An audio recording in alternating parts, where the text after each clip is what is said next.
ككرو الكواليس بينكم عامله ازاي؟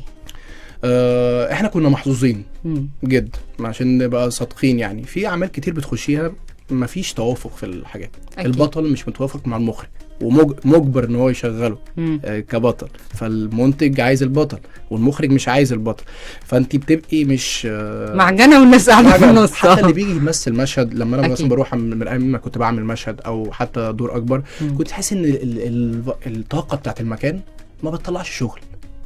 خلينا متفقين، لو مفيش حب انا بحس ان الحاجه بتطلع بحب احسن من وجهه نظري يعني. أكيد. هنا احنا واتشت انا بشكرهم جدا لان هم استاذ عمر مهندس قال لهم انا عايز عصام، فالناس تحمست اكتر، مش قالت له مين عصام، لان انا في الاول انا قلت بلاش انا.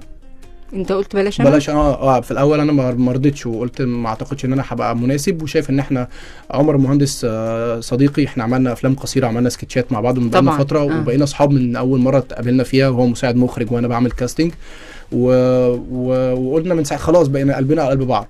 فكل شغل بيه كنا بنتكلم على طول انا عمر. فلما جه قلت له بقول لك يا ريس بلاش، خليني انا اجيب لك يا اصحابي كلهم في الوسط ومنورين ونجوم، قلت له هجيب لك حد منور. مفيش عاطف غيرك، احنا اسفين. لا ما الحمد لله، بس قصدي ان ده لازم نبقى انا بحس ان احنا لازم نبقى صادقين مع بعض. بس هو كان مصمم، عمر قال انا مش هعمله من غيرك.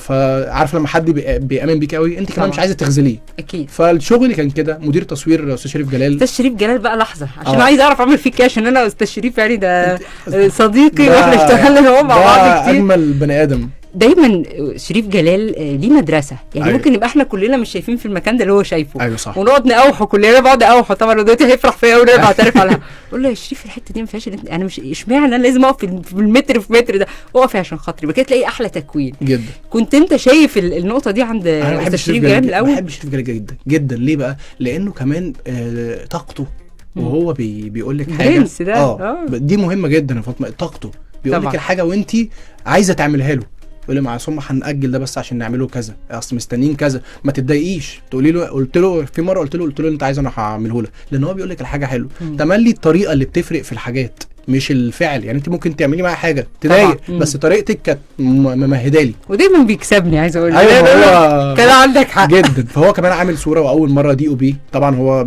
دي او بي مع ناس كتير لكن اول مره مسلسل باسمه طبعا. فانت كنت انا بقى الناس دي كلها انا اخدها وانا اللي متصدر.